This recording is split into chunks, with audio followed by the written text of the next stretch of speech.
नमस्कार, स्वागत है आपका बिहार की खबरों में। मैं हूं आपके साथ सुमन पाल। बिहार के सुपौल जिले के कोर्ट में शुक्रवार को जाप सुप्रीमो पप्पू यादव को पेश किया गया और पेशी के लिए आए पप्पू यादव वहां मौजूद पत्रकारों से मुखातिब हुए और इस दौरान उन्होंने कहा कि सदन का शीतकालीन सत्र शुरू हुआ है और समाप्त भी हो गया है, लेकिन किसानों के मुद्दे और गरीबी पर चर्चा नहीं हुई है। पूरा सदन शराब मंत्री डीएम एसपी पर खत्म हो गया और किसानों की समस्या पर एक बार भी चर्चा नहीं हुई। केवल इधर उधर की बातें कर असल मुद्दों को नजरअंदाज कर दिया गया है और इस बात से नाराज पप्पू यादव ने सूबे की नीतीश सरकार को खूब खरी खोटी सुनाई है और साथ ही मुजफ्फरपुर में आंखों के ऑपरेशन के दौरान हुई लापरवाही में शामिल डॉक्टरों और कर्मियों के ऊपर सरकार के कार्रवाई करने की मांग की है। उन्होंने सरकार को घेरते हुए कहा है कि बिहार का किसान आज खाद के लिए परेशान है और सड़क पर है और लेकिन सरकार चुप बैठी हुई है। अगर सरकार जल्द से जल्द किसानों की खाद की समस्या को दूर नहीं करती है तो पार्टी पूरे राज्य में इस गंभीर समस्या को लेकर व्यापक तौर पर आंदोलन करेगी।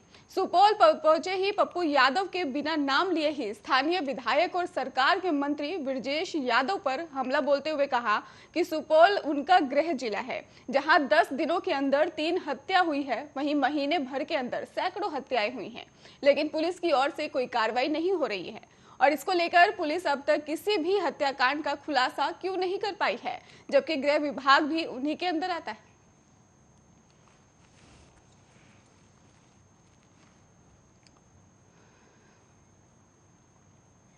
बिहार पंचायत चुनाव के बीच अपराध की घटनाएं नहीं थम रही हैं और बिहार जमुई के नवनिर्वाचित मुखिया की हत्या हो गई है और शुक्रवार को शाम ही बाइक सवार 3 नकाबपोश अपराधियों ने मुखिया प्रकाश महतो को गोलियों से छलनी कर दिया और जिससे उनकी मौत ही हो गई है। और इसके बाद आक्रोशित ग्रामीणों ने पुलिस को 2 गाड़ियों के जो फूंक डाली है और इसके साथ ये भी कहा जा रहा है कि अलीगंज प्रखंड के दरखा पंचायत से प्रकाश महतो मुखिया पद पर निर्वाचित हुए थे और मिली जानकारी के मुताबिक प्रकाश महतो किसी समारोह में शामिल होने के लिए अपनी बाइक से जा रहे थे। वे अभी कैलाश डैम ही बाल्डा मोड़ पर ही पहुंचे थे, पास के एक होटल के पास खड़े हुए थे और तभी घात लगाए अपराधियों ने उन पर फायरिंग शुरू कर दी और मिली जानकारी के अनुसार अपराधियों ने मुखिया को 3 बार गोलियां मारी हैं और सीना, कमर, पेट और जांघ में गोलियां लगी हैं। गोली लगने के कारण ही प्रकाश महतो लहूलुहान होकर नीचे गिर पड़े थे, जिसके बाद आनन फानन में उन्हें नवादा ले जाया गया, जहां डॉक्टरों ने उन्हें मृत घोषित कर दिया। हत्या का आरोप पूर्व मुखिया सलीम पर लगाया जा रहा है।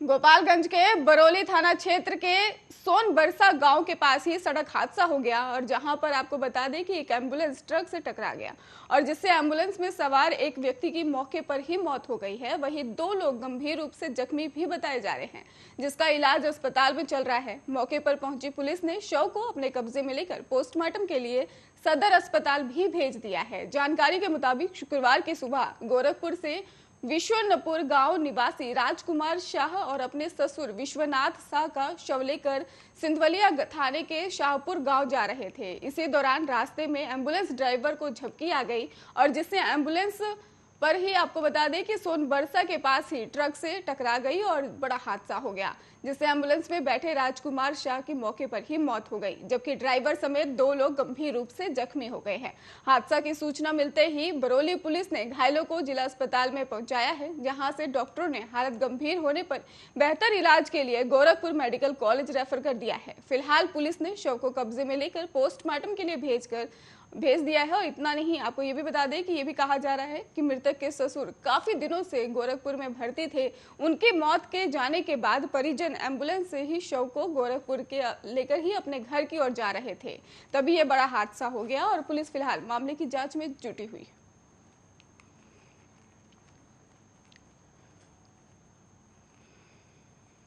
मुजफ्फरपुर मोतियाबिंद कांड के बाद पीड़ित मरीजों के फ्री में इलाज होना है, जिसके मद्देनजर ये भी कहा जा रहा है कि पूरी व्यवस्था भी की गई है। पूरी प्रक्रिया की जांच करने शुक्रवार को स्वास्थ्य विभाग के प्रधान सचिव प्रियन अमृत भी मौके पर पहुंचे और सुबह ही 9 मरीजों को प्रशासन की तरफ से पटना लाया जा रहा था, जो अब पहुंच चुके हैं और उनके इलाज तैयारी चल रही है। और इलाज के लिए पहुंचे मरीजों का कहना है कि उन्हें भरोसा है कि यहां आने के बाद उनकी आंखें ठीक हो जाएंगी। मुजफ्फरपुर से आए 9 मरीज के साथ ही उनके परिजन भी आए हुए हैं। परिजनों का भी ये कहना है कि सरकार ने हमें ये सुविधा दी है और इलाज की बात उन्होंने कही है। और ये भी कहा कि मुजफ्फरपुर गाय घाट से आने वाली महिला नाजिया खातून ने, जिनकी उम्र 75 साल बताई जा रही है, उनका यह भी कहना है कि मुजफ्फरपुर में हमारे साथ ठीक व्यवहार नहीं किया गया था, हमें तुरंत वहां से हटा दिया गया था और उसके बाद हमारी आंखों की रोशनी चली गई। अब हम कुछ देख नहीं पाते हैं और पटना आए हैं, उम्मीद है कि यहाँ आकर ठीक हो जाएंगे। उनके साथ आए हुए परिजन नसीमा खातून ने कहा कि जब सरकार ने हम लोगों को यहाँ बुलाया तो हमें पूरा भरोसा है हमारी मम्मी की आंख की रोशनी लौट आएगी। और इसके साथ ही उन्होंने ये भी कहा कि एक उनके साथ मौजूद थी कौशल्या देवी, उनका भी ये कहना था कि आई है हॉस्पिटल में मोतियाबंद का जो है ऑपरेशन करवाना है। जब से ऑपरेशन हुआ है कुछ दिख नहीं रहा है, पहले सब कुछ दिखता था। और उसके साथ ही आए परिजन सोहन का ये भी कहना है कि ऑपरेशन के बाद से हमें लोग जो थे परेशान थे, क्या कुछ होगा इसको लेकर भी काफी चिंता में थे, लेकिन अब लग रहा है कि सब कुछ ठीक हो जाएगा।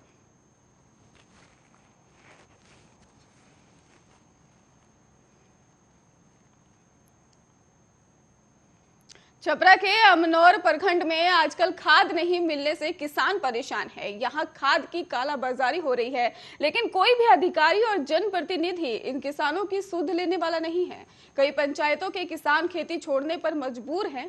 और ये भी आपको बता दें कि जिले के किसान बाढ़ की तबाही से तो परेशान थे ही, अब खाद न मिलने के कारण और ज्यादा परेशान हो गए हैं। किसान डीएपी खाद को लेकर भी ब्लॉक से लेकर मुख्यालय तक का चक्कर काट रहे हैं, लेकिन कोई भी इनकी बात सुनने को तैयार नहीं है। खाद की कालाबाजारी से दुकानदारों को चांदी ही लकट गई है और ज्यादा दाम पर ही किसान को खाद जो है मुहैया कराई जा रही है। आपको बता दें कि रेट सरकार के हिसाब से ही 1250 रुपए निर्धारित किया गया था, लेकिन उस रेट का जो खाद है वो 1800 से ज्यादा बढ़कर 2000 तक पहुंच चुका है। मनमानी जो कह सकते हैं कि वो की जा रही है, जो सभी किसानों को नहीं मिल रहा है। और दुकानदार किसानों को बता रहे हैं कि ये बात किसी भी अधिकारी को नहीं बताना है, नहीं तो किसी भी कीमत पर अगली बार से कोई दुकानदार आपको खाद नहीं देगा, जिसके चलते किसान अपना मुंह नहीं खोल पा रहे हैं। हरियाली आ जाती है और लेकिन खाद की कालाबाजारी के चलते ही किसान अपनी फसल को उगा नहीं पा रहे हैं। आमतौर पर प्रखंड के किसान एक बोरी खाद के लिए ठंड की रात में ही 9 बजे ये लाइन में लगकर खड़े हो जाते हैं, फिर भी खाद नहीं मिल पाती है, जिससे किसान काफी ज्यादा चिंतित नजर आ रहे हैं।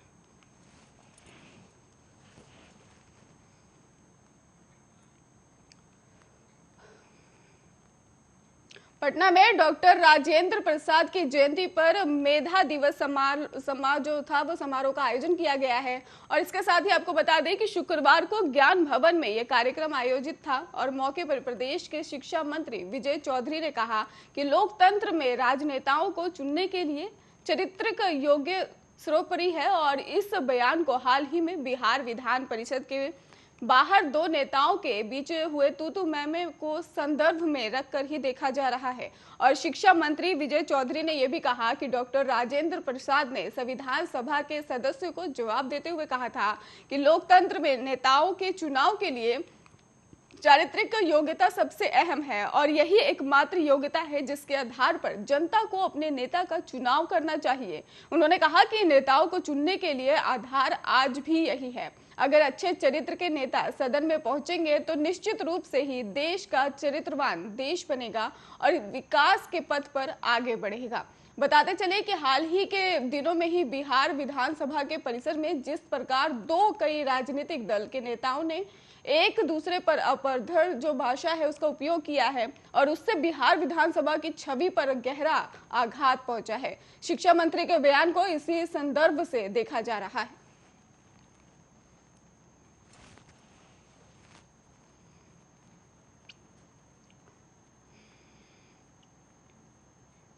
प्राथमिक शिक्षकों के नियोजन को लेकर ही शिक्षा विभाग ने एक महत्वपूर्ण निर्देश जो है वो जारी कर दिया है। और आपको ये भी बता दें कि जिन अभ्यर्थियों का चयन प्राथमिक शिक्षक के रूप में हो चुका है वो शपथ पत्र को लेकर भी अपने ओरिजिनल सर्टिफिकेट वापस ले सकते हैं।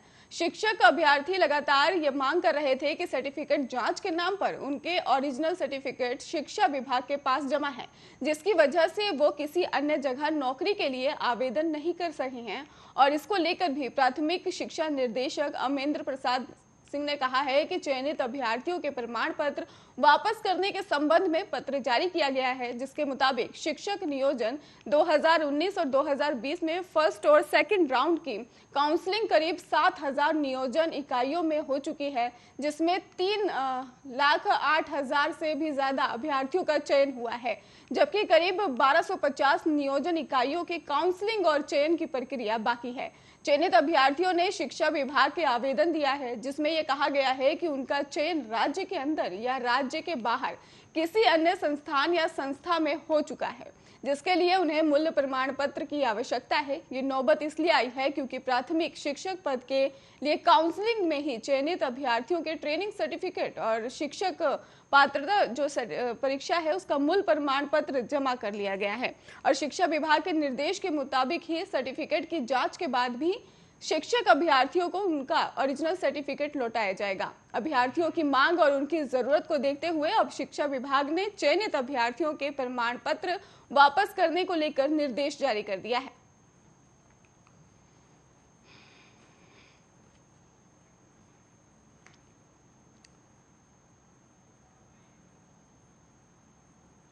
बिहार के मुजफ्फरपुर मोतियाबिंद कांड में ही सीएम के बयान पर ब्रह्मपुरा थाने में ही आई हॉस्पिटल प्रशासन के खिलाफ केस दर्ज किया गया है। और आई हॉस्पिटल के ऑपरेशन होने के बाद से संक्रमण के चलते 15 लोगों ने हमेशा के लिए अपनी आंखें गंवा दी थी, जिसके बाद अस्पताल प्रशासन पर बड़ी लापरवाही बरतने का आरोप लगाया गया था। और इस मामले में ही SKMCH में ही 21 मरीज भर्ती हैं, जिसमें 11 ऐसे मरीज हैं जिनकी आंखें निकाली गई हैं। वहीं 10 मरीज ऐसे हैं जिनके संक्रमण का इलाज चल रहा है और इलाज के बाद कल कई लोगों की संक्रमित आंखों को निकाला जा चुका है। और ये भी कहा जा रहा है कि अब तक 15 लोगों की आंखों को निकाला गया है, जिसमें 4 आई हॉस्पिटल और 11 अन्य भर्ती थे, जो कि सरकारी आंकड़ा है। आपको ये भी बता दें कि मुजफ्फरपुर जिले के जोरन छपरा में मौजूद आई हॉस्पिटल में बीते 22 नवंबर को एक साथ ही 65 लोगों के मोतियाबिंद के ऑपरेशन के बाद सभी लोगों की आंखों में अचानक संक्रमण होने लगा और एक करके ही अब तक 15 लोगों की आंखें हमेशा के लिए निकाली जा चुकी हैं।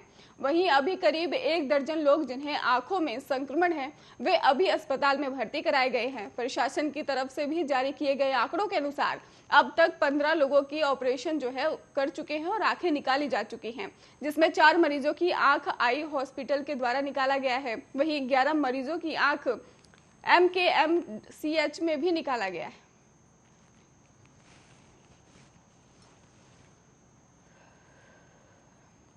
बिहार के पूर्णिया जिले में ही पुलिस ने गांजा तस्करी के धंधे में संलिप्त युवक को शनिवार को ही गिरफ्तार किया है। मामला जिले के सहायक खंचाजाजी थाना क्षेत्र के महबूब खान टोला का बताया जा रहा है, जहां पर पुलिस ने घर से ही 6 से 7 ग्राम स्मैक और 93 ग्राम अन्य नशीले पदार्थ जो है एक साथ ही युवक को गिरफ्तार कर लिया है।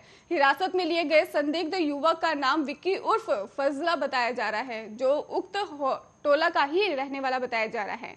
आपको बता दें कि स्मैक तस्करी के मामले में ही गिरफ्तार फजला के पास ना ही सिर्फ नशीले पदार्थ बरामद हुए हैं, बल्कि इसके अलावा पुलिस ने उसके पास से इलेक्ट्रॉनिक तराजू और कई स्मार्टफोन समेत एक कीपैड और मोबाइल और 2,23,000 रुपए जो है कैश भी बरामद कर लिया है। और यह भी कहा जा रहा है कि फजला घर से ही नशीली पदार्थ की खरीद बिक्री किया करता था। ऐसे में पुलिस ने भनक लगते ही त्वरित कार्रवाई करते हुए फजला को घर से ही गिरफ्तार कर लिया है।